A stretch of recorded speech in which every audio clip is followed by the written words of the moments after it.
Welcome, everybody. Maybe a little bittersweet because I think this will be our last cross-population training by Latino Tab. At least online, we will all see everybody at annual convening. But I'm going to turn it over to Heather. I think everybody's gotten to fortunately have a lot of Heather lately. She's given us several trainings in the last several months. She is our one of our team members who's been with the project with UC Davis for many years since the beginning of phase two. She has trained us on many topics, including grant writing, evaluation, and now bringing in a lot of her expertise as a professor at Sac State to talk about formatting a poster. So we wanted to have this training. First drafts of our posters are due on March 2nd. So she's going to take us through, how to fit everything in the requirements and give a kind of a template for how to do things. So without further ado, I'll pass it over to you, Heather. Thank you, everybody, for being here.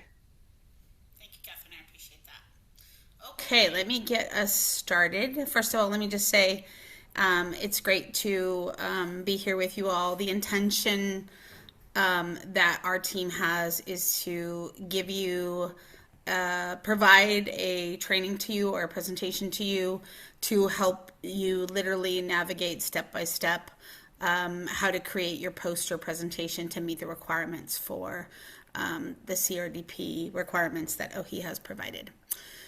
So before I get us kicked off, I did want to just acknowledge that I'm the primary presenter and obviously created most of these materials, but I do this with my team, of course, Dr. Sergio, Catherine, Rachel, Carla, and Yaneli. And I know that we talked about earlier in the chat that this will be recorded. I am going to try to go as slow as possible. If you have any questions, please don't hesitate to put those in the chat. I do think we'll have time to address questions if you have any questions at the very end. Otherwise, you can also email us. Okay. So first of all, we want to start with a land acknowledgement. And given that I am a Sac State faculty and most of this presentation is being given as well as was created on the Sac State property, we want to start with a land acknowledgement. We are mindful in acknowledging that the land at Sacramento State is located on, was, and continues to be occupied by the indigenous people of this area, the Miwok, the Madu, and the Nisan. The learning outcomes, which I know you saw in the poster, but just want to level set at the very beginning of the presentation. So by the end of the session, participants will be knowledgeable on how to format their poster in Microsoft PowerPoint to adhere to the CRDP requirements. Participants will be knowledgeable about content needed for each of the components of the poster. I'm going to spend quite a lot of time talking about that. And then also participants will be able to describe 2 approaches to personalize their posters to align it with their own organization's values for the populations they serve. Our intention for this training is to make sure that you can check all of the checklist boxes, but also to talk to you about the ways, of course, that it's important to you and your organization to make sure that your poster feels like it represents the work that you do and the community that you serve. So I'm going to go over some timeline reminders. Catherine already gave you one. I'm going to go over a few more. I'm also going to talk about some CRDP expectations that I guess it should maybe be OHE expectations that are sort of what I find kind of fine print or sort of down in the trenches in the FAQ document and the checklist. So I want to make sure that I went through both of those documents with a fine-tooth comb. So I want to make sure to talk about those so you don't miss those. Then we'll get into poster formatting. And as Catherine mentioned, I do have a template to provide you that we will send out after the session that you can use as a template to insert and create your own poster. We'll talk about sort of specifically the different content areas of the poster that's being required by OHE, and then some tips on how to personalize, and then we'll wrap up. So as Catherine mentioned, your draft submission of your poster presentation is due on Monday, March 2nd. The contract manager will review your poster and using the checklist and provide you feedback and return that no later than March 20th. And then your final version or submission is due to OHI on April 3rd. In the event that your contract manager has any feedback after you submit your final, then there is a notation in the checklist that says that that will be returned back to you by April 10th. We don't know exactly when the annual convening will be, but we do know that it won't be before April 10th, so that's good. The other thing is I want to make sure that you're using the correct guiding documents for your poster creation. It took me a little bit to try to decipher all of this. And so the name of the documents are the IPP Final Poster Presentation Checklist Volume 2, but the file name actually says Final Poster Presentation Checklist Final 2. The reason why I think this is important is that when Jessica sent out both of these documents, the file name changed, but not the actual heading at the top of the document.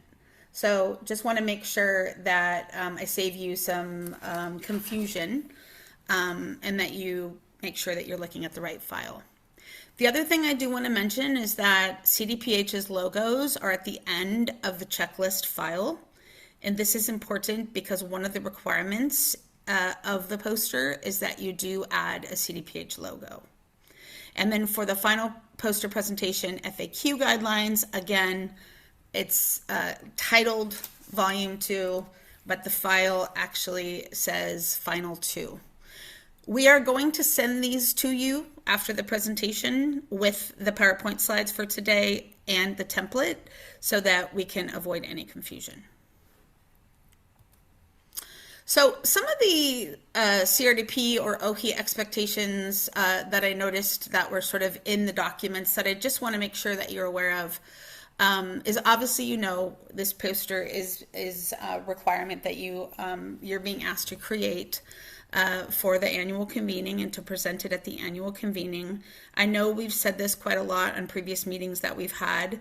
The verbal presentation that's expected to go with the poster should last, the guidance that's being given by OHI is 1 to 2 minutes and sort of being presented as an elevator pitch. And I will talk a little bit about this later in terms of what does this mean and how can you format your poster in a way so that as folks are approaching you and asking you about the work that you're doing, that your visuals in your poster can help facilitate this elevator pitch. They are also asking for you to create the poster using specific software. Both of these are Microsoft products. So Microsoft PowerPoint is the application that's being expected, and then they want you to save it into an Adobe file as a PDF and send it to them as a PDF. And again, I'll talk a little bit later about Microsoft PowerPoint and then how you can print that into an Adobe file. In terms of if you have any questions about your poster requirements, they want you to contact your contract manager directly, and the contract manager's emails are at the very end of the, I believe it's the FAQ document. I think we all know who our contract managers are by now, but just in case. And then the TAP team or your corresponding TAP team acts as a support, but the questions regarding content really should be directed to your contract manager. And then the final version of your poster is to be emailed to the contract manager and then CC your TAP team. Again, I want to just say that in the expectations, they are asking you to include CDPH logo, and they're also asking you to assure that your poster is ADA compliance, that it has ADA compliance assurance, and I'm going to also show you an easy potential way for you to do that. So in terms of who the poster is intended to be for, There's specific language in the guidelines that indicate that the audience is intended to be broad and varied and to include both internal and external partners. They also indicate that the poster should be high level, which means it might not have all the very specific minutia that is embedded in your, phase 2 extension report, but really just wanting to have an understanding of the work that was done, the work that you're doing, who you are as an organization, what your main focus areas were, and your high level sort of outcomes or successes that you want to talk about.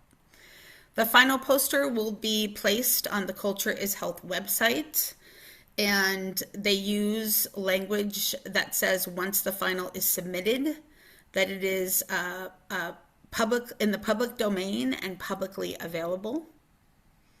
The presentations that you do with your posters at the annual convening will not be recorded, so they will not be available virtually. And there's some suggestions from the OHE team around if you want to have handouts, if you want to have trivia questions to engage people as they walk by, or swag, or anything else that you want to give out is really up to you and to your discretion, but not required. So in terms of poster formatting, they are asking you to use the Microsoft PowerPoint application. I wasn't sure if all of the organizations in the CRDP have the PowerPoint application, so I thought I would, at the very basics, start with assuring that that is the requirement that they're asking you to have. I'm going to stop myself. Okay. The other thing is that they're requiring for you to print your poster. So it's 48 inches in width and 36 inches in height. So that means it's about, 4 feet long and about 3 feet tall. And the reason is this is standard size for poster bulletin boards that you would place a poster on. They are indicating that the poster will be pinned, but I think there's a lot of minutia that we don't know yet regarding the actual annual convening. But this is the width that they're wanting you to print it at. And let me explain to you why this is really important, because when you open your PowerPoint file, you need to go into the design feature in PowerPoint and select your slide side, and I'm going to show you what this looks like in a second, and then custom slide, assure that it's set landscape style, and then format it to 48 to 36 inches. That should be the first thing you do when you open a brand new file. And that's because everything will be to scale. So when you start your poster creation from scratch, if you don't want to use a template that we're providing, then you're going to need to make sure that you do that. Okay, I'm going to stop here for just a second and see if there are any questions.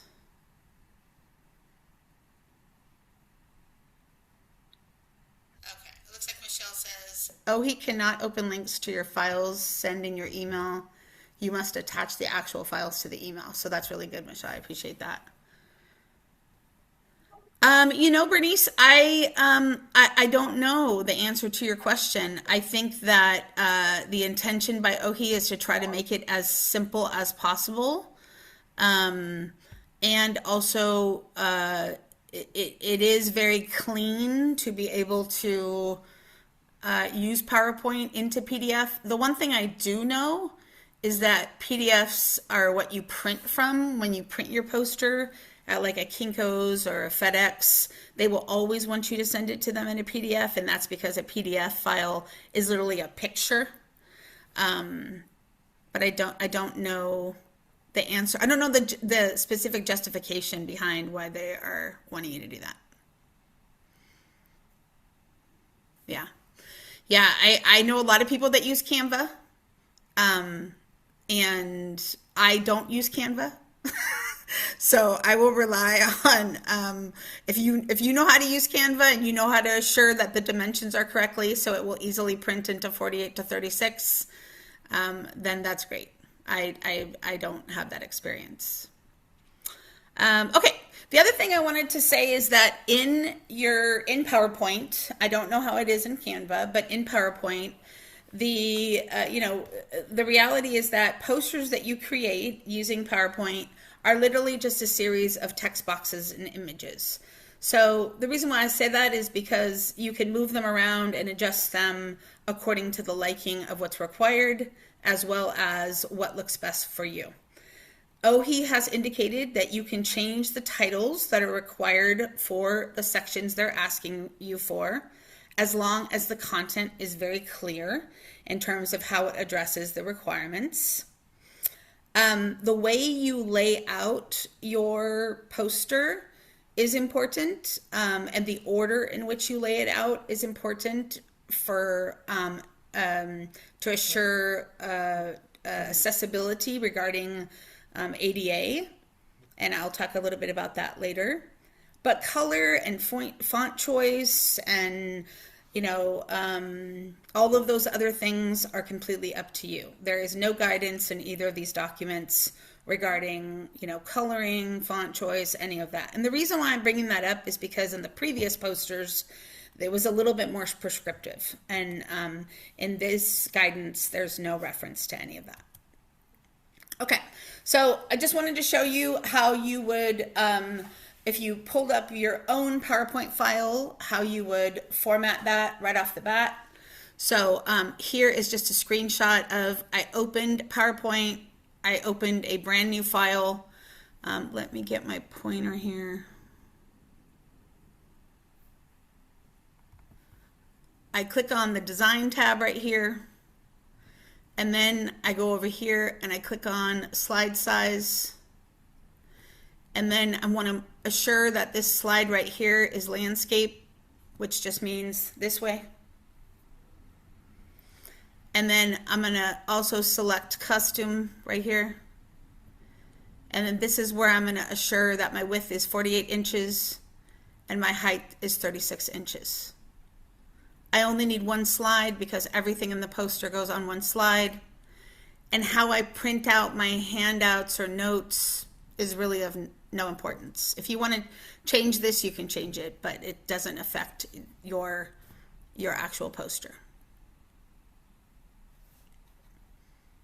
Okay.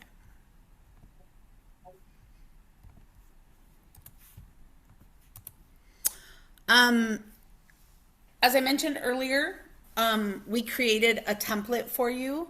So you could use this template if you'd like to. What I'm going to do now is switch over to the template and show you how it addresses the requirements that OHE is asking for, as well as talk about a few other design features and recommendations. So let me close this. I'm going to stop sharing for just 1 second.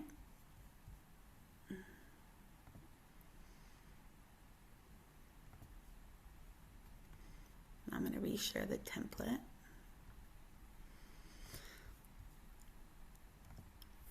Okay, so let's start with the basics. At the very top, you have a title.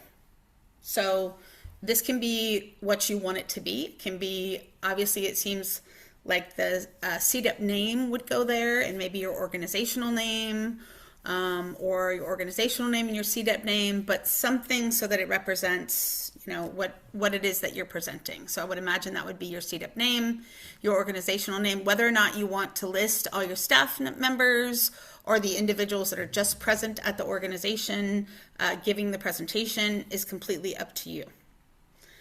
This first section, the CDEP purpose, description, and implementation, is part 2 of the checklist requirements. Evaluation, design, and methods is part 3. Results is part 4. The 3 S's work is part 5. Part 6 is next steps and key takeaways. And part 1 is acknowledgements. When you look at the checklist at the very, very top, I don't know if you can see my screen. At the very, very top, don't miss this gray part up here. It says acknowledgements, and it lists all the things that they want you to include. Personally, for me, some of those I think belong at the very top. Some of them I could see them being towards the bottom, but it's really just stylistically what you want to include. The directions also say that you must include part 1, which is the acknowledgements, part 2, which is CDEP purpose, part 3, which is evaluation design, part 4, which is results. You do not have to include the 3 S's, which is part 5, but you must include part 6. So the only thing that's optional that you can take off is the 3 S's work that's down here at the bottom. So let's go through each part here. So for the CDEP purpose, description, and implementation, what I've done here is giving you sort of prompts. Did you have a question, Philip? Sorry. Nope, sorry. Oh, no, you're good, you're good. So what I've done here for each of the sections is giving you prompts based on the requirements of what's in the checklist. So it says the CDEP intervention purpose is to blank. The CDEP goals are blank. The CDEP components and activities include. Whether you want to use present tense or past tense is also, again, up to you. I would advocate that since you're currently still doing the work, you should use present tense. But that's just my professional opinion. And then, Regina, I see your hand. Just give me 1 second. Let me just finish this section. And then a strategy used to incorporate cultural knowledge into the design of the CDEP included, because that's asking about the way it was potentially developed in the past. All 5 of these prompts directly answer all of the requirements that are in that section. So the way I've formatted this template is that if you follow the checklist and respond to these prompts, obviously you're not going to say the CDEP, you might say your actual name of your CDEP, then you would meet the requirements of that section. Yes, Regina. I just have a clarifying question in terms of this tool that you have up on the screen. Is this in the form of a PowerPoint that could be used in lieu of or not? And then the other question about it is the little grid boxes that you have there. Can you just maybe touch on that a little bit? Because I'm looking, well, it's no longer up there, but Yeah, I'm sorry. That's because I put it in PowerPoint show, so it doesn't let me do anything to it. yeah. So let me show it this way. I don't know how to make this a little bit bigger, but all of these are text boxes. Mm-hmm. So you can modify them with your content and your information however you feel necessary. You can respond to each of the prompts according to what, according to your organization and your work. Was that your question? Yeah, I just wanted to know if we did a PowerPoint, because we have Microsoft, and you said everybody should be using Microsoft PowerPoint, and we do, but is this something that is already is this a PowerPoint or is this just a instruction kind of tool Yeah. that you're sharing?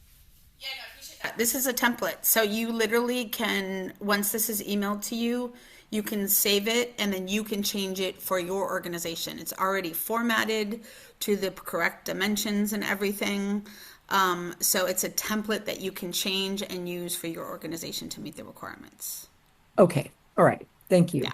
Yeah. And just to clarify, it's an optional template that Of course. the Latino tab optional. has been very generous to provide, but it is not required to use. So if your evaluator has a different vision in mind, you don't have to use this format. There you go. Okay, just cover what's in the format. Yes, okay. Yeah, Thank you. exactly. And so the only one that's optional is this section down here. Mhm. They also, okay, I'm getting ahead of myself, but yes, Michelle, 100%. I don't work for Oh, he. So this is just a tool, 100%. Okay.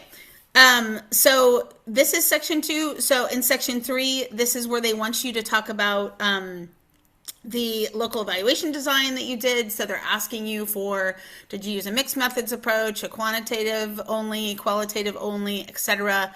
Again, one thing you may notice is a lot of this content is already in your local evaluation plan that you wrote for phase 2 extension.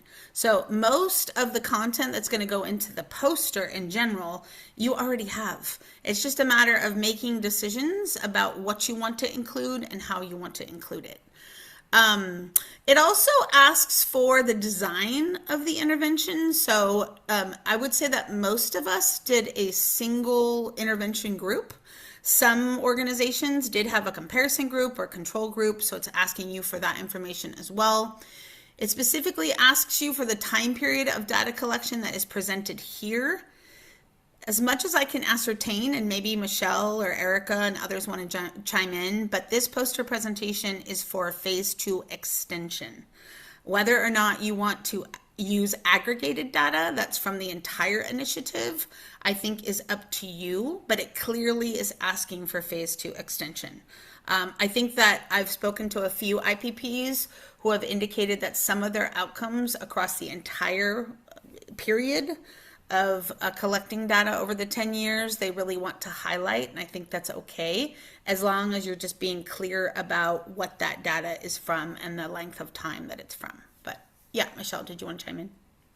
To your point, I would suggest whatever time frame you used for your annual report, use that for your poster because you've already run all of these analyses for whatever that time frame is. So I know some IPPs did the whole entirety of the initiative and some just reported on the extension, but I think paralleling is probably your easiest because like you said, you've already done all of these analyses, all of this write-up already. And you don't mean annual, you mean local evaluation I'm report sorry, for yeah, the phase 2 extension? LER, the LER. Okay. Yeah. Okay. Good. Just want to be clear. And then they do specifically ask you to talk about specifics related to quantitative data that was collected, specifics related to qualitative data that was collected. There's actual checklist boxes for those things. And then strategy or strategies used to incorporate cultural knowledge in the collection of your data. So your evaluation practice is the creation of your instruments, those types of things. They want you to talk about that as well. When we come over to results, it's asking you to list key outcomes of your local evaluation plan as described in the local evaluation report. So again, they're asking you to literally bring directly things over that are already in your local evaluation report. And I apologize for those where LEP and LER, it's local evaluation plan and local evaluation report. They want you to include, so this is in the results section. From what my interpretation of this is that they're really looking for, like Michelle just said, just phase 2 extension, but also the way you aggregated your data for your most recent local evaluation report. It seems logical to use it in that way. But they're really looking for high level outcomes here. They want you to include some descriptive statistics about the populations that you worked with, as well as maybe some descriptive statistics, percentages, portions, those types of things. Again, focusing on the outcomes that were most impactful. This question about, what does that mean? I would say you get to decide, right? You get to decide what you want to display based on the results that you have. And I would say work with your local evaluation consultant, work with your TAP team if you need help with that. And then again, I got ahead of myself. They also want some data visualization. So this random, I think Regina, you asked this question earlier, but what is this random table in the middle?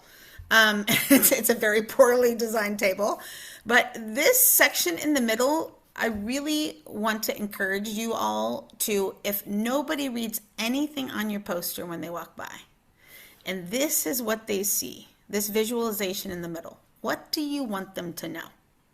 This is where you get to put what you really want.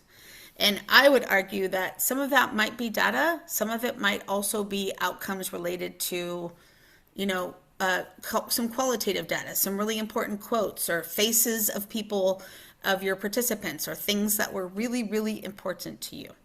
The data visualization, I would encourage you to make this yours and put the stuff that's really, really important for people to know. I don't think there's a lot of. Well, I'm going to stop. So anyway, you get the point of think of what I'm trying to say. Now down here, it's up to you regarding the three S's. In this section of the checklist, you can see in the three S's, they provide some examples of what those are. Again, I think those are really helpful. And then on this side is your next steps and key takeaways.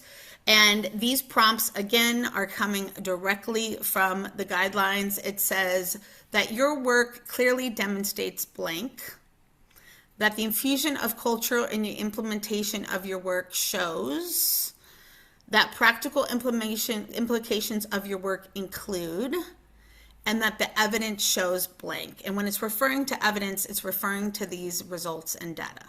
That's what it's referring to. So these are my verbs: demonstrates, shows, include, but the content of what they're asking for is embedded in those prompts. So modify, adjust, whatever you feel is necessary. Also, they want recommendations for future implementation of the CRDP initiative and or your CDAP should include. They want your insight on that.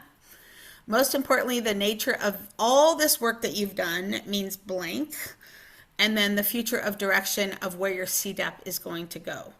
And I would say that keep in mind of the participants that are going to be at the convening when you answer that question. And when you're thinking about the future direction, think about, I would say, all of the unmet need that still exists and the importance of the work that you're doing. All right, acknowledgements. You can see here in the acknowledgements, which again is at the very, very top of this page, very, very top, asks you for your organizational name, your CDEP name, your priority population that you're serving, your local evaluation time period. And notice that I say, if not above, if not above, if not above, if not above. Because I think that if you've already included those, you don't need to restate them. And then they do want you to specifically say the content presented here was funded by the Office of Health Equity as part of Phase 2 extension of the California Reducing Disparities Project. They don't actually use that sentence, that's my sentence, but they want you to say how it was funded, where it was funded from, and basically where it comes from. I think it specifically says Phase 2 extension acknowledgement, CDPH funding acknowledgement. And then name of each staff member presenting or involved in your work, and then contact information for your organization. This is where I would highly suggest you provide an email, and if you can, maybe even a QR code to your website to make it really easy for folks that are coming by to scan something and get directly to the person or people that they need to get to. QR codes are not difficult to generate. There are QR code creators online. And if you need some support, I'm sure your top team would be happy to support you doing that. Okay, I'm noticing there's a lot of questions. Maybe we should take a pause here for a second. Is there anything? Oh, Iba, I'm sorry, you have a question. Yes, I just wanted to know where to get a copy of this template. Oh, it's going to be sent after the presentation. Okay, thanks. We're going to send the template. We're going to send the final guiding documents for your poster and this presentation slide deck. Great. Thank you so much. Of course. Any other questions?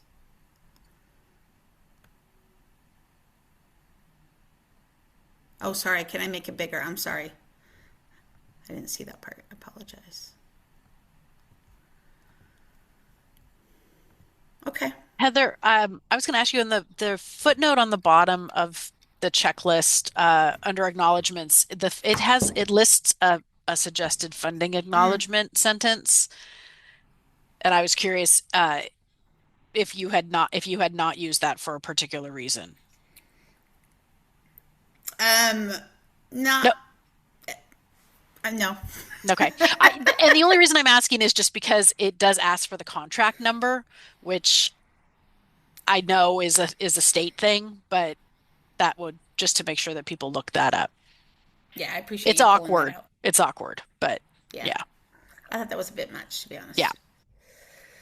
honest. Okay. So I'm going to stop sharing here and go back to the other slides.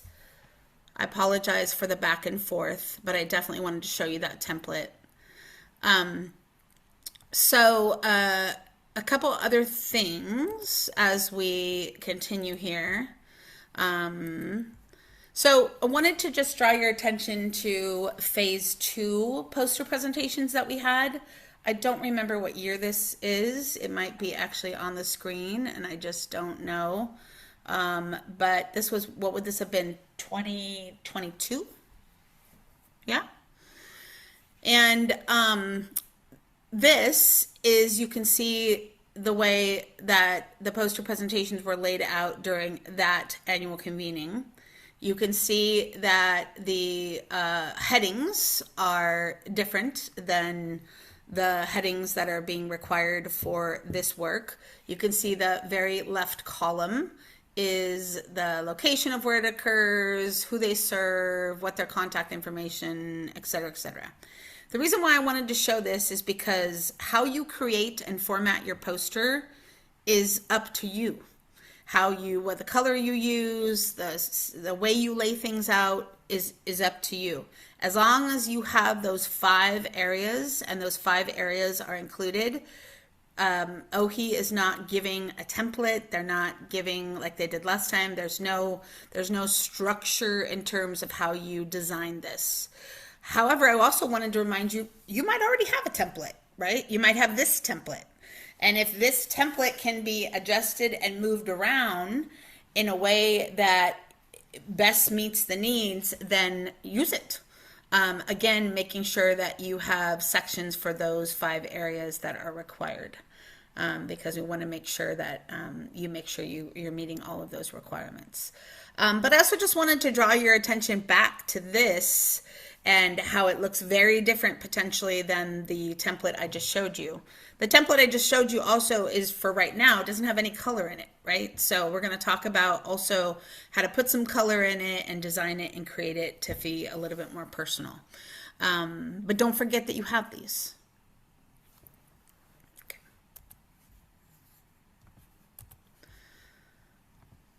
All right, so I already got ahead of myself, but the data that you have in terms of what should go into your poster is really that data from your phase 2 extension local evaluation report that you submitted. Again, remember, not all content needs to be on the poster.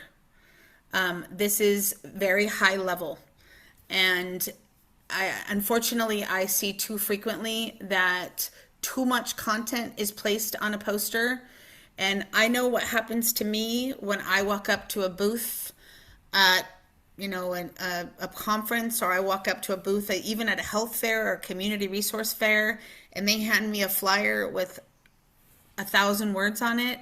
My brain doesn't function well to really be able to look at it very quickly and extract what I need the most. So I want to really encourage you to have conversations with your team about those key things, key outcomes, key words that you really want to make sure are really communicated in that poster. You should not be cutting and pasting paragraphs onto your poster. That is another thing that I see that is very detrimental to the readability of your work. Really, it's just that high level key points. Also, how do you even start? So I would suggest that when you create your poster, that you do it in 3 steps. The first step is to make sure you have all the content that is present to meet the requirements in the checklist. So completing those 5 boxes that I mentioned, deciding if you want to complete the 3 S's, whether it's on this template or a different template, but making sure you have all the content first. Then step 2 is add the personalization to it. The pictures, the color, the font changes, all those fun little things to make it feel a little bit more like it represents you, your organization, and your community.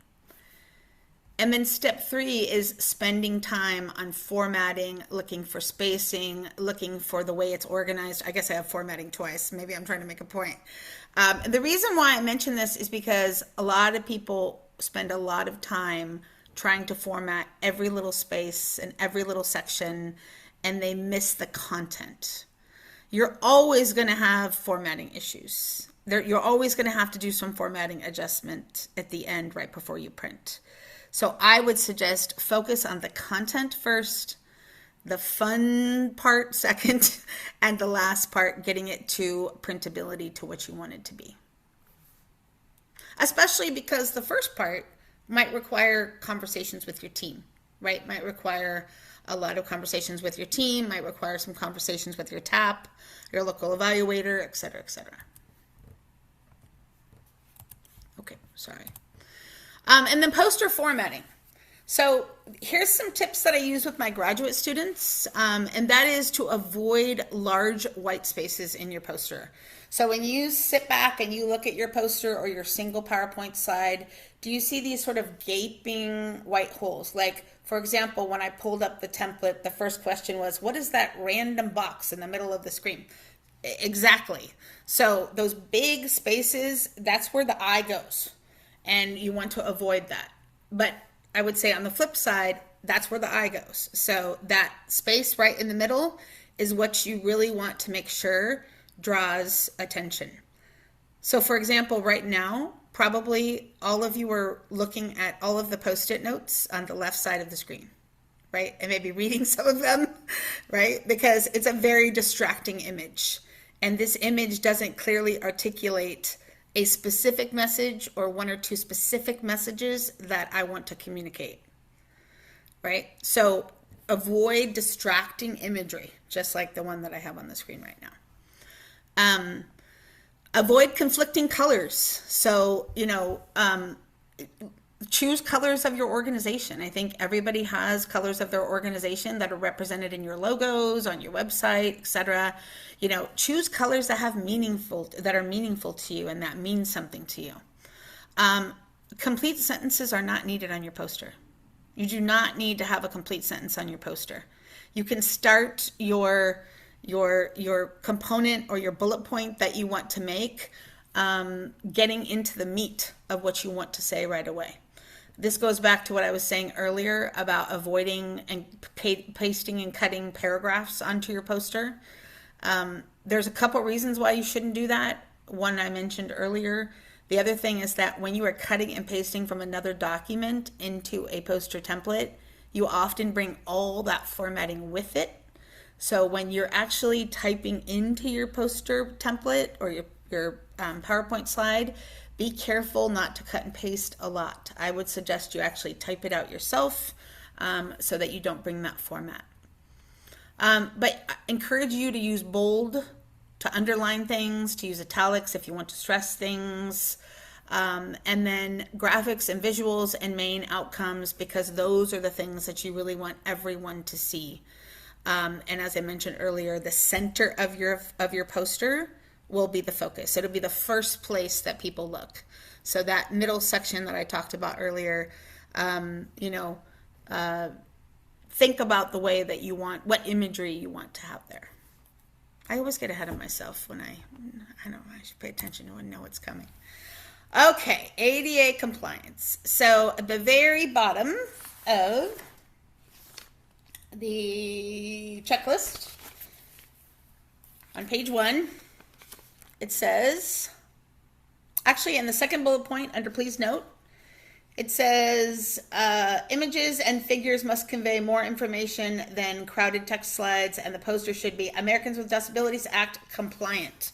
And then down at the bottom it has a footnote on guidelines for ADA PowerPoints in terms of compliance. I have also put the link here. Let me show you what that looks like.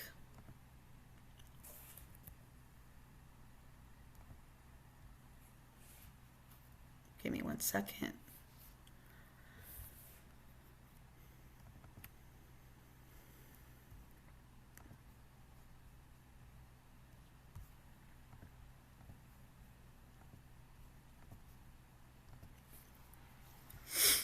So this is when you click on the link, this is the website that comes up. One thing you'll notice is there is a lot here.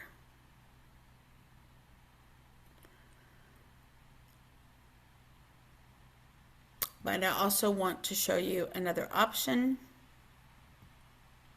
I'll slow down a little bit so folks can make sure we're catched up to everybody. Everyone's caught up. I'm going to use the template that we're going to provide to you as an option. And notice, let's see, give me 1 second. Okay. What do you see right now, the template? Okay. So if you go up here to the review tab, there's a check accessibility checker. If you click on this and say check accessibility, it will do something similar to what it does when you do a spell check. So one thing it's telling me is that it doesn't like any images that I have in here because it wants alt text for it. So one thing with ADA compliance is that any images that you provide, tables, imagery, you have to have text to accompany that so that a screen reader can make sure that those that are visually impaired are able to understand what's being displayed on the screen. I will be honest with you, I think we could have a whole cross-population training on checking and assuring accessibility. So I'm not going to go into the weeds, but I am going to share with you what I share with my grad students regarding ways to assure most issues around accessibility. So I'm going to stop this and go back to the other PowerPoint. Also on this screen, you can see that I have given you the way that you find there. So in your presentation, PowerPoint presentation, click the review tab and you can click the check accessibility option. So you will see that. Okay, so here are the biggest issues. Eva, did you have a question? I see your hand. My question, this thing that's here right now, is that something you're ready to send that those instructions on your previous slide?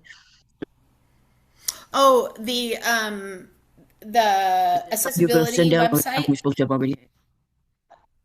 No, we haven't The sent previous anything slide? out. We'll send it out after the presentation. Yeah, we haven't sent anything out. Yeah, we haven't sent anything out yet. But the ADA guidance is actually the link to the website that I showed you is at the very bottom of the checklist that he sent Can you out. go back to the previous slide? Sure. Can you go back to the previous? The previous slide of this PowerPoint deck? No, I still see the same one. Okay, let me redo it for you. Do you mean this slide? Oh, this slide. Yeah, that one right there.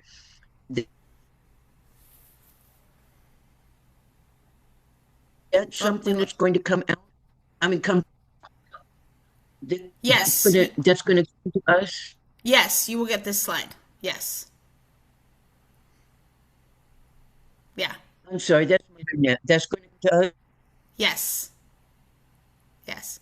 But this link that's right here that you will get is also at the bottom of your checklist. But yes, you will get it. You don't have it yet. Okay, perfect. Thank you. Yeah. Okay. So these are the main things usually that you should think about when it comes to ADA compliance. So most compliance issues in PowerPoint are images. So any visuals that you have need accompanying explanation. I would imagine that the visuals that most of our IPPs will have will be their data visualization, and or pictures of team members or participants or events that you might have. So just keep in mind that the ADA compliance might get flagged for those particular items. The other is consistency with numbering and order. So a screen reader reads the order under which you worked on the file.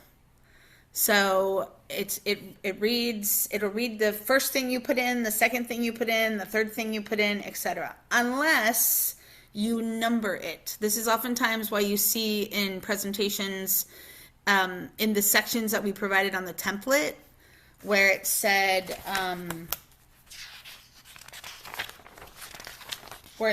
like CDEP purpose, description, and implementation, and I had the one text box, and then it said evaluation, design, and methods, and I had the next text box.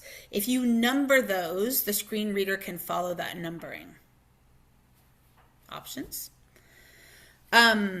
So also it has it'll catch inconsistencies that you have with titling at the very top if you have multiple slides. In your case, it's not anticipating that you will, but if you create another slide for a handout or something like that, as another slide, it might catch it. Just wanted to mention that to you. It is best when you have contrasting text and color that is dramatic, kind of like what's at the top of this PowerPoint screen. That bold white in that black area, that's very high contrast. Doesn't like when you use soft colors.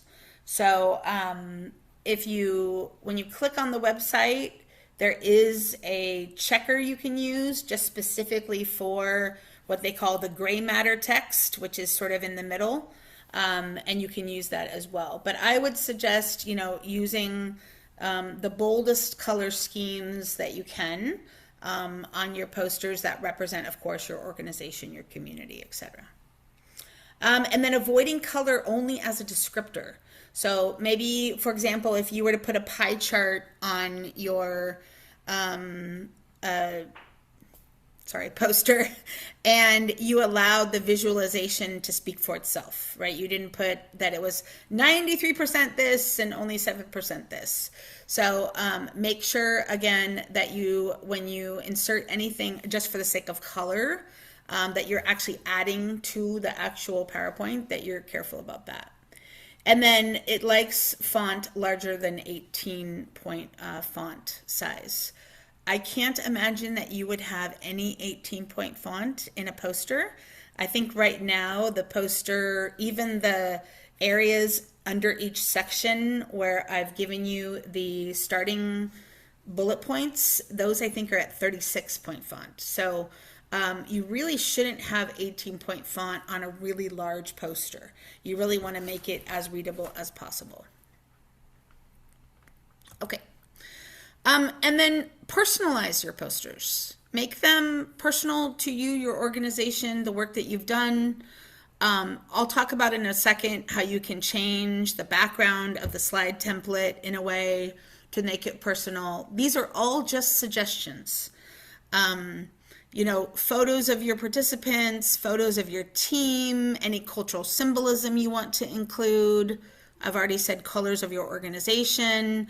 Again, just making sure that the font and color that you use has that high contrast component. Yes, Regina. Yeah, so basically, going back to the grid in the middle of the tool, the template that you provided, so we can pretty much uplift the whole history of our agency in that grid, telling our story leading up to or using our CDEP initially, and then go into the history of our organization in that section. Is that kind of what I heard you say, that you can put anything and telling your story in that the four gridded middle section? Is that correct? Well, I mean, so two things. One is they do want you to have some data visualization, so you need to make sure that you do that. That section can be that data visualization, or I would say it could also be something that clearly shows the work that you do. I would suggest not to get into a lot of minutia in that section. Really, what you want is someone to walk away from your poster and go, "Holy moly, the work they are doing at such and such is amazing. It's moving the needle, it's culturally grounded, all of those things." So it's not a yes or no to your question, right? Because obviously it's your poster. You have to decide what works best for you and your organization. But what you don't want to do is drown them in details, So you basically, know? pictures are worth 1,000 words. So if we wanted to load it up with the history of our organization, utilizing visualization pictures, because we have QR codes at the bottom uplifting our IPP. But now that I'm thinking of who this audience is going to be, funders and all of that kind of stuff in the future, stakeholders and so on, they really kind of can see an organization's depth and what they provide to underserved communities. So I just wanted to clarify that. Yeah, I mean, I think you nailed it. Like you're saying, what would a funder want to know about your organization that's going to say, wow, this organization has depth, has strength. I'm interested in working with them, funding them. It's that delicate balance, right? To what you place there, and but oftentimes that's all people see. People will usually come up to a poster, they'll read your title, they'll read some of the stuff that's in the left hand side, and then they'll look right in the middle. That's what they look for, and then they look for the end. Those are the main parts that they look for. So Terms that's where of you want to the capture them. Okay, so in terms of the data, visualizations can be the data. Is that correct? Like, Yeah, well, he wants you to have some data visualization. mhm. How much you include is up to you. Well, we definitely want to do that for the actual IPP, and we already have a draft right now, but I'm thinking beyond that in terms of funders and stakeholders and what all we offer at the agency outside of the funded um IPP. So I just wanted to clarify that we can actually use the pictures as data, and maybe if they click on the QR code they can go to our site to see how many people we've served or what have you, right? Yeah, Is that kind of yeah, okay? Right. yeah. I'm gonna let Michelle chime in since she's your Yeah, your tap. I would caution, I mean, I hear you, Regina, and the intention is there. I would caution this is designed to be the final poster presentation for your CRDP extension contract. So this is like it needs to focus on it needs to focus on Emanata. Like you Mhm. can talk about the organization as a whole, but this is the poster presentation for your CDEP. So I would like you can put some history in there, but I would caution veering too far from the CDEP itself because that this is a contract deliverable for that contract.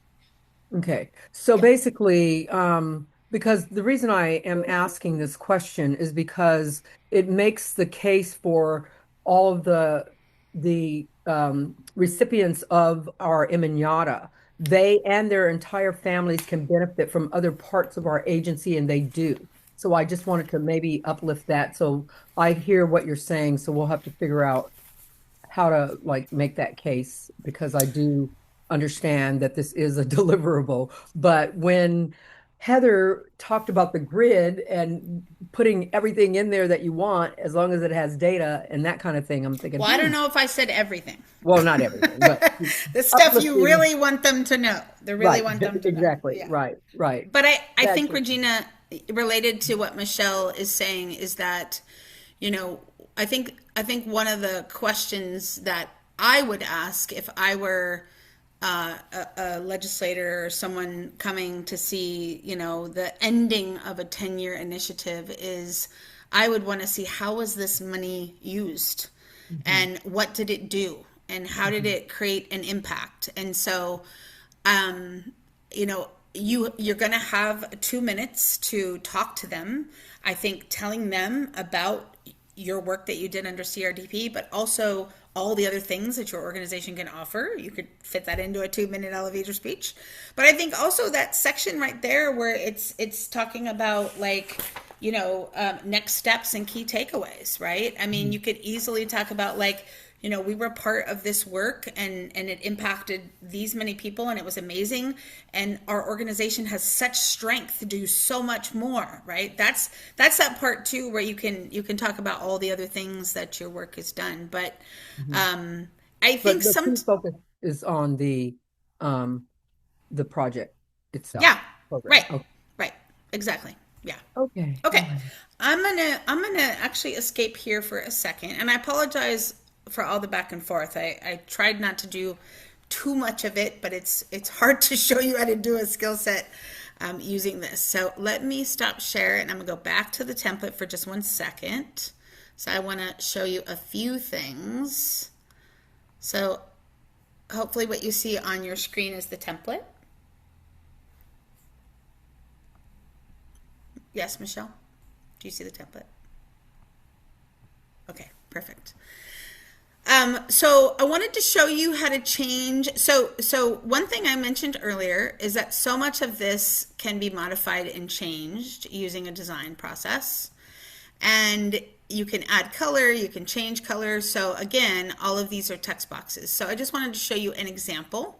So if I click on this box and I right click, I can go down to format shape and I can tell it that I want it to be a solid color and I want it to be blue, or I want it to be brown, or I want it to be yellow, right? So all of these, you can change the colors to the boxes if you wanted to. Sorry. The other thing is that you can also move them around. So if you wanted to move this text box around, you could move it around. If you wanted whatever imagery you put in here, obviously delete this and put the imagery in there that you want, whether it's your key outcomes, etc. But that can be removed. You can see here, if I remove this imagery here in the middle, and also I decide as an organization, I don't want to do the 3 S's, look how much space you have now to do the things that we were just talking about. You have some space.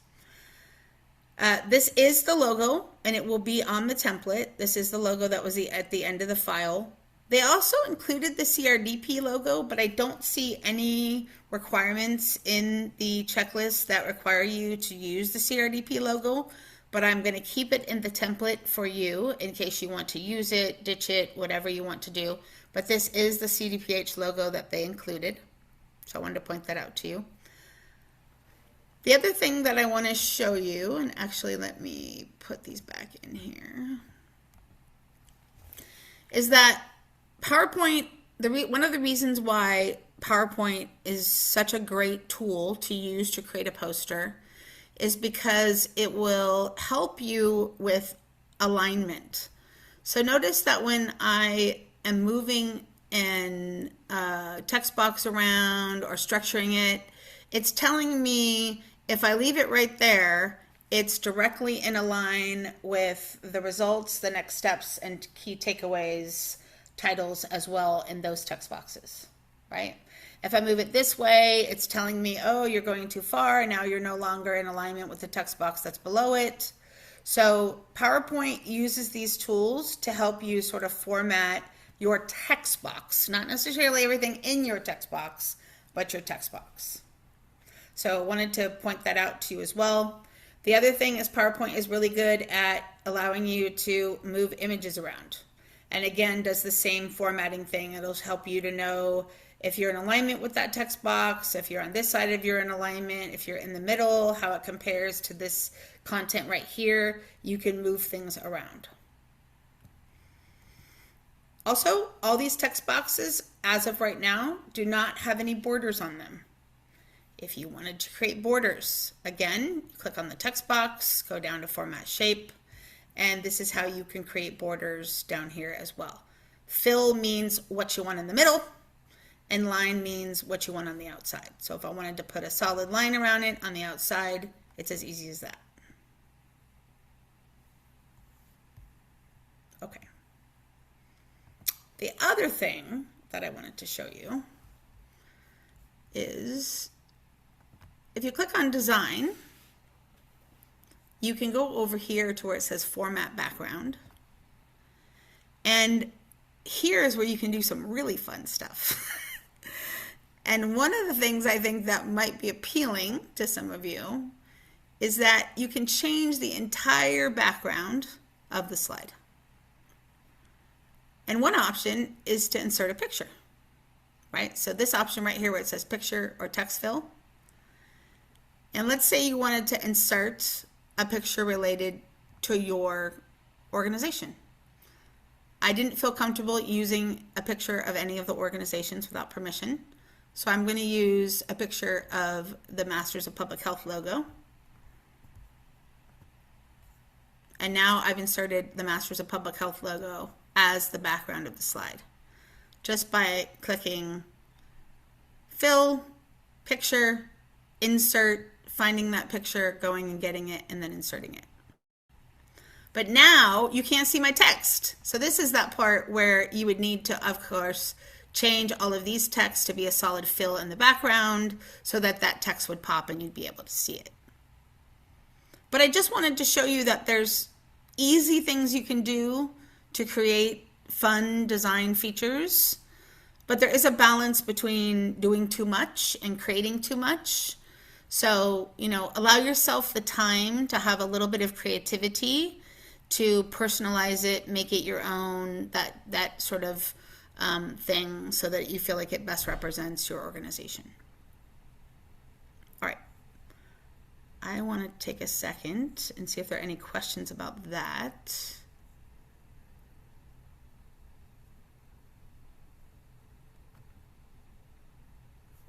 Thanks, Diana. All right. So just a few more things here, and then we will wrap up.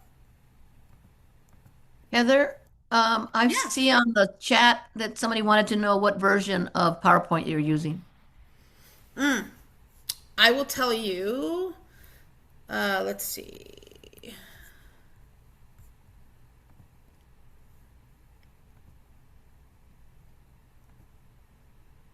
I'm gonna have to look it up.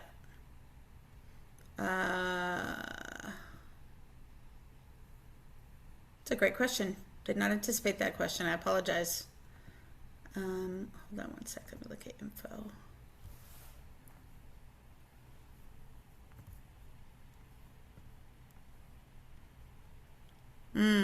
It doesn't easily tell me. Does anybody know where I can easily find that information in PowerPoint? No? Okay.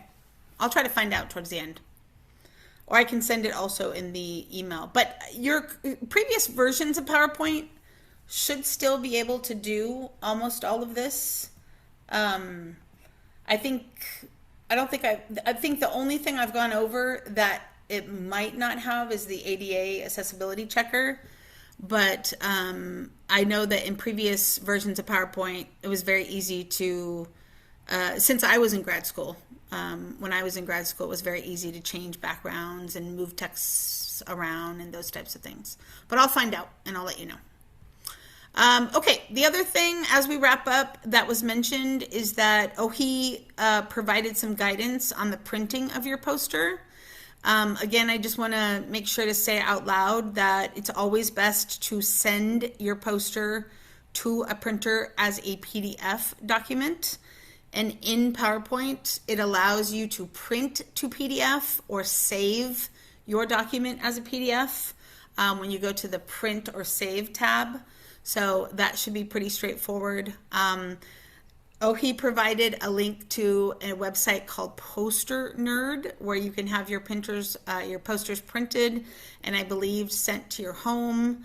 You do want to allow yourself, some time to do that prior to the day of the annual convening. Again, remembering you're not needing to print these until the annual convening, which we're not sure exactly when that will be yet.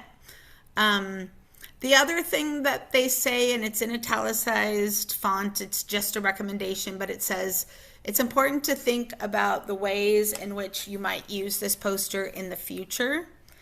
And the recommendation that I would say is that if you don't think that you're going to use this in the future as, wallpaper in your organization, or you're going to place it somewhere, then don't spend a ton of money on things like the type of paper that it's going to be printed on, or that's the most expensive thing, is the type of paper it's going to be printed on. The other thing I want to mention is the number of colors, different colors that you have in your poster also will increase its price as well. Most posters, you can, if you print them at like a FedEx or a UPS store, can cost anywhere between like $80 to $125, something like that, depending on paper quality, type, how soon you give them the poster, and the number of colors that are in the poster, whether or not you want it in color, black and white, those types of things. So just some considerations to take in, to think about. Yeah, Michelle. Just wanted to add, I know we talked at the beginning, some people are using Canva and they're going to export into PowerPoint, or if someone's using InDesign and they're going to have to export into PowerPoint. If you have the Adobe Pro, you can also run an ADA compliance through Adobe on the PDF.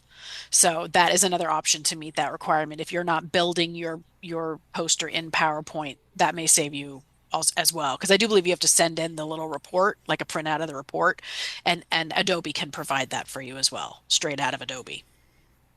Did you see that you have to send that report in? I didn't see that in the guidelines. Says you have to ensure that it is. Yeah, that's all it says. I didn't see. Okay. Yeah. Yeah, you're right. So, yeah, and then one of the last comments is just that, this training is intended to just give you some tools and some advice.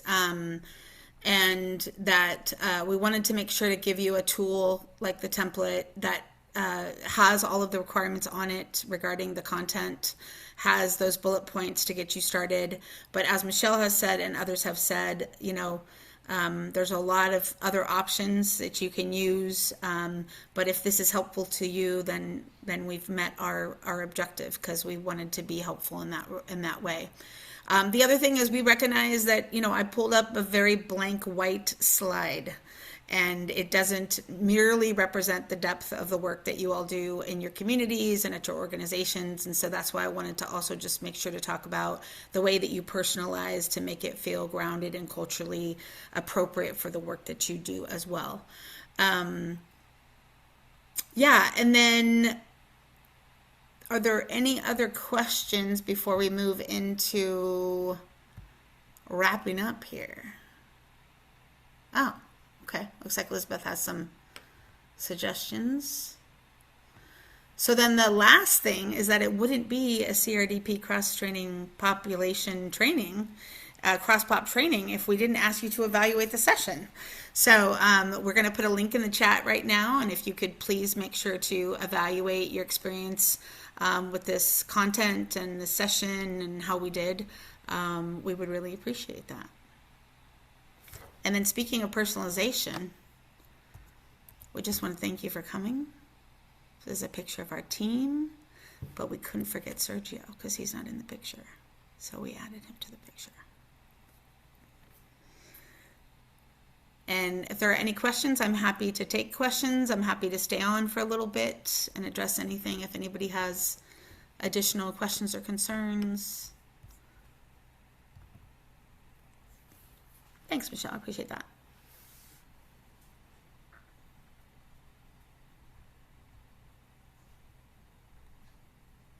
Bernice, do you mean the presentation at the annual convening? I guess both. Oh, sorry. That's good. Yeah, the poster and the presentation? I mean, I would say that your team members should speak in the language that's comfortable to them. Yeah, the presentations are, you're going to be presenting at your poster, and people are going to be walking by. But the poster should be purely in English. I don't see any. I don't see any criteria that says that it has to be in a particular language. Oh, I don't know if Lisbeth has a response. Not to put you on the spot, Lisbeth. No worries, Heather. To answer the question, it can be in both English and Spanish.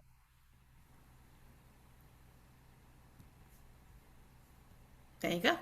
thank you. And Lisbeth, thank you for the recommendation. I'm going to go check in my PowerPoint what version I have here real quickly. Let's see. Elizabeth, you said about PowerPoint, so is it under File? If you click on Account, it should list the PowerPoint version. Once you're under Account, it will be under About PowerPoint on the second version. Oh, Account. Ah, you're amazing. Thank you so much. All right. It says a lot of numbers. I'm going to put this in the chat. This is the version.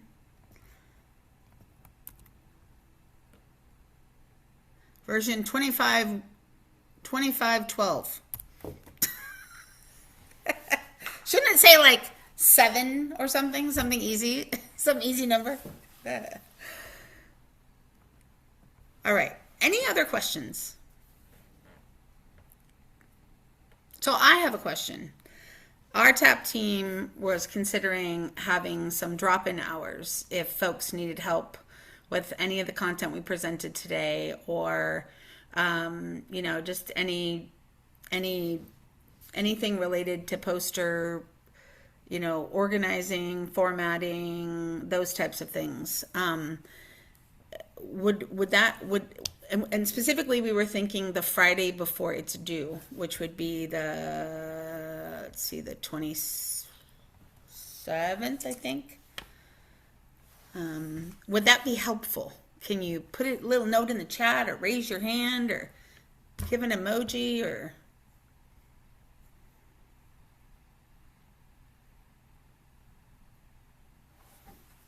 You did such a great job. Maybe they'll just move on from here.